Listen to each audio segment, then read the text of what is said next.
আসসালামু আলাইকুম। গত পর্বে আমরা বলেছিলাম যে আমরা জেন ফ্রেমওয়ার্কটি ইনস্টল করব। তো এবং সেটির জন্য আমাদেরকে সরি framework.jan.com এই লিঙ্কটির মধ্যে গেলে আমরা এটি ডাউনলোড করতে পারি। তো এখানে ডাউনলোড নাও বড় একটি বাটন রয়েছে। আমরা যদি ডাউনলোড নাও এর মধ্যে যাই এবং এখানে ডাউনলোড নাও থেকে আমরা জ্যান্ড ফ্রেমওয়ার্কের মিনিমাল যে প্যাকেজটি রয়েছে সেটি ইনস্টল করতে যাচ্ছি। আপনি চাইলে অন্যান্য প্যাকেজ যেটি রয়েছে ফুল প্যাকেজ এবং আদার্স যেটি রয়েছে সেগুলো ইনস্টল করতে পারেন। এবং আপনি যদি ফ্রি ডাউনলোডের মধ্যে ক্লিক করেন তাহলে সে আপনাকে তাদের এই ডাউনলোড প্যাকেজে নিয়ে যাবে এবং এটির মধ্যেও কিছু আবার রিকমেন্ডেশন রয়েছে এবং এইখান থেকে আপনি প্রথমটি যেটি সেটি ডাউনলোড করে নিতে পারেন। এবং আরেকটি কথা আমি সবসময় বলে থাকি যে যে কোনো কিছু প্রোগ্রামিং ল্যাঙ্গুয়েজ বলেন বা যে কোনো কিছু শেখার জন্য সবচেয়ে বড় হাতিয়ার হচ্ছে তাদের ডকুমেন্টেশনগুলো পড়ে নেওয়া। তো স্বভাবতই আপনি যদি তাদের ডকুমেন্টেশনগুলো পড়ে নেন তাহলে আপনার জন্য সবচেয়ে বেশি সুবিধা হবে। তো যাই হোক, তো আমি এখান থেকে জিপ এই ফাইলটি ডাউনলোড করে নিচ্ছি। এবং আমি অলরেডি এটি ডাউনলোড করে ফেলেছি, তো সেই হিসেবে আমি নতুন করে আর ডাউনলোড করতে যাচ্ছি না। তবে হ্যাঁ, আরেকটি কথা বলে রাখি, সেটি হচ্ছে অবশ্যই আপনাকে ডাউনলোড করার পূর্বে একটি অ্যাকাউন্ট তৈরি করে নিতে হবে এই ওয়েবসাইটে। তো সেই অ্যাকাউন্টটি ফ্রি, কোনো টাকা পয়সা লাগে না। সো জাস্ট তাদের রেকর্ডের জন্যে। তো আমি এটি সেভ ডাউনলোড করলাম। ধরুন আমার ডেস্কটপে এখানে রয়েছে জ্যান্ড ফ্রেমওয়ার্ক 212 জিপ। তো এটিকে আমি যদি এক্সট্রাক্ট করি, আনজিপ করলাম, আনজিপ করার পর এটি আনজিপ হলো এবং এটির আমি জাস্ট আমার সুবিধার্থে আমি ভার্সন নাম্বারটি ফেলে দিলাম এবং এই জ্যান্ড ফ্রেমওয়ার্ক এই ফোল্ডারটিকে আমি কাট করে বা কপি করে, যেটি আপনার ইচ্ছা সেখান থেকে আমার সি ড্রাইভে আমি নিয়ে এটি পেস্ট করলাম। এবং এটি আপনি নাও করতে পারেন, তারপরও এটি আপনার ইচ্ছা। তো আমার সুবিধার্থে আমি জ্যান্ড ফ্রেমওয়ার্ক নামে সি ড্রাইভে এটিকে সেভ করলাম। তো এটিকে সেভ করার পর আমার কাজ শেষ না। এরপরে আমাকে যা করতে হবে সেটি হচ্ছে আমি আমার যে আমরা দেখেছিলাম যে পিএইচপি ইনফো, এই যে পিএইচপি ইনফো নামে আমি পূর্বের টিউটোরিয়াল দেখিয়েছিলাম যে এটি আপনার পেজ পিএইচপির ভার্সন কত সেটি চেক করার জন্য আমরা এটি পারি। তো এখানে এটি ওপেন করার পেছনে কারণ হচ্ছে যে আমার এখন পিএইচপি ডট আইএনআই এই ফাইলটি দরকার। তো পিএইচপি ডট আইএনআই ফাইলটি কই আছে, কোন ফোল্ডারে আছে সেটি জানার জন্যে আমি অ্যাকচুয়ালি এটি ওপেন করেছি।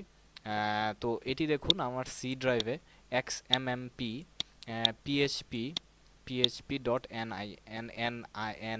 আইএনআই এই ফোল্ডারের মধ্যে আছে। তো চলুন আমি যদি আমার সি ড্রাইভে যাই, এক্সএমপি পিএইচপি, এরপর হচ্ছে পিএইচপি এনআইআই, এটির মধ্যে যদি আমি ডবল ক্লিক করি তাহলে এটি নোটপ্যাডে ওপেন হবে। এবং নোটপ্যাডে ওপেন হওয়ার পর আমার যে এটি দরকার সেটি হচ্ছে যে আমি কন্ট্রোল এফ চাপ দিয়ে ফাইন্ড বাটন মেনুটি নিয়ে আসলাম এবং এখানে টাইপ করলাম include underscore path, PATH, path, find. এবং প্রথম আপনি যে পাথটি যেটি পেলেন এটি অ্যাকচুয়ালি আমার মুখ্য নয়, কারণ এটি তারা একটি কমেন্ট ইউজ করেছে ইনক্লুড পাথ নামে। আমি এটিকে খুঁজছি না। তো আমি আবার ফাইন্ড নেক্সট দিলাম এবং এবার আমি যেটিকে পেয়েছি সেটি আমি খুঁজছি, যেটি হচ্ছে যে এটি দুটি অপশন রয়েছে, একটি হচ্ছে ইউনিক্সের জন্য, আরেকটি হচ্ছে উইন্ডোজের জন্য। তো আমি যেহেতু উইন্ডোজ ইউজ করছি, তো আমি আর ইউনিক্সের জন্য যাচ্ছি না। তো এখানে এইখানে যে তারা যে পাথটা দিয়ে দিয়েছে এই পাথটা আমাকে চেঞ্জ করতে হবে। তো এই পাথটা যদি আমাকে চেঞ্জ করতে হয়, এই পাথটার বদলে আমাকে সেই জেন্ড ফ্রেমওয়ার্কের ভেতর যে লাইব্রেরি এই ফোল্ডারটিকে ইন্ডিকেট করে দিতে হবে, পাথটাকে চিনিয়ে দিতে হবে। তো সেটার জন্য আপনি যেই লিঙ্কটা এখানে আমি উইন্ডোজ 7 ইউজ করছি, তো এখানে আমি যখন এটার মধ্যে ক্লিক করছি এখানে আমাকে এই পার্টটা দিচ্ছে, আমি এই পার্টটা কপি করলাম এবং আমার পিএইচপি যে ডট আইএনআই ফাইলটি আছে, এই ফাইলটির মধ্যে এই সম্পূর্ণটুকু সিলেক্ট করে এটির বদলে আমি আমার এই যে লোকেশনটি, সেই লোকেশনের পাথটি অ্যাড করলাম এবং এরপর আমি এটিকে সেভ করলাম। আমার মোটামুটি কাজ শেষ। এবার আমি পূর্বে দেখিয়েছিলাম যে সাইট স্পেসিফিক কোড হিন্টস, তো এটির মধ্যে আমরা বলেছিলাম যে ড্রুপাল, জুমলা, ওয়ার্ডপ্রেস এইসবের বাই ডিফল্ট এখানে তৈরি করে দেওয়া আছে স্ট্রাকচার, কিন্তু আমি এখন চাচ্ছি নতুন একটি স্ট্রাকচার অ্যাড করার জন্য, এবং সেটির জন্য আমাকে এখন আবার যেতে হবে যেটি আমি অ্যাড করেছি সেই সি ড্রাইভে ফ্রেমওয়ার্ক, এরপর জেন ফ্রেমওয়ার্কের আন্ডারে দেখুন এখানে রয়েছে লাইব্রেরি।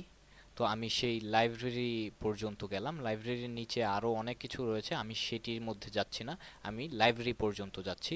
এই লাইব্রেরি ফাইলটি ওকে, এবং এখানে আমি লাইব্রেরি ফাইলটি সিলেক্ট করে দিলাম লাইব্রেরি পর্যন্ত, জেন ফ্রেমওয়ার্ক লাইব্রেরি।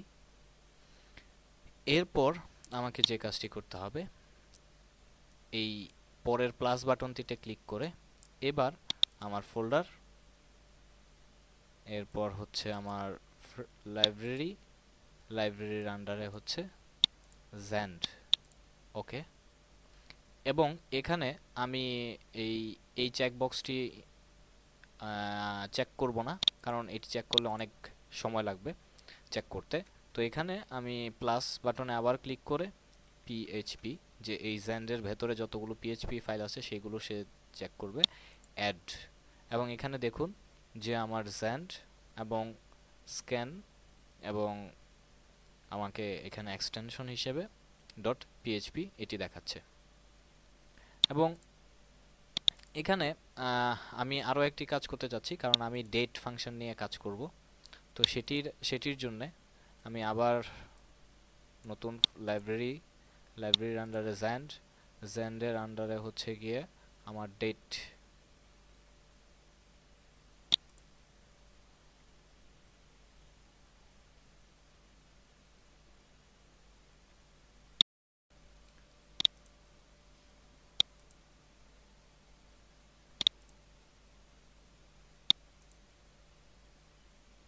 তো এখান থেকে আমার যে ডেট এটি ওকে সিলেক্ট করলাম। এবার আমি এই চেকবক্সটি চেক করে দিচ্ছি, ডট পিএইচপি অ্যাড। তো এখানে দেখুন স্ট্রাকচারটি, যে আমি প্রথমে লাইব্রেরির আন্ডারে অ্যাড করেছি, তারপর হচ্ছে আমার জ্যান্ড ফোল্ডারটিতে আমি অ্যাড করেছি, এরপর ডেট ফোল্ডারটি অ্যাড করেছি। তো এভাবে এরপর ওকে, এবং সে আমাকে বলছে যে আমি এইখানে সব স্ট্রাকচার সে চেঞ্জ করবে কিনা, এবং আমি ওকে, এবং এটির নাম আমি দিলাম জ্যান্ড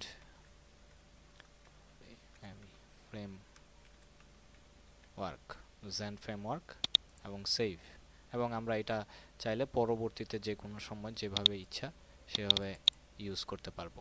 এবং এখানে দেখুন আমার একটি ফাইল তৈরি হয়ে গেছে, যেটি হচ্ছে আমার এই কনফিগারেশন এর জন্য, যে জেন ফ্রেমওয়ার্ক লাইব্রেরি এক্সটেনশন। এবং এটি যদি আপনাদের তৈরি হয় তাহলে বুঝবেন যে হ্যাঁ, আপনারা সঠিকভাবে জেন ফাংশনটি ফ্রেমওয়ার্কটি ইনস্টল করতে পেরেছেন। তো বন্ধুরা, আজকে এই পর্যন্তই। পরবর্তী টিউটোরিয়ালে আমরা জেন ফাংশন ব্যবহার করে কিভাবে টাইম ডেট ইউজ করতে হয় এই ব্যাপারে কথা বলবো। ধন্যবাদ।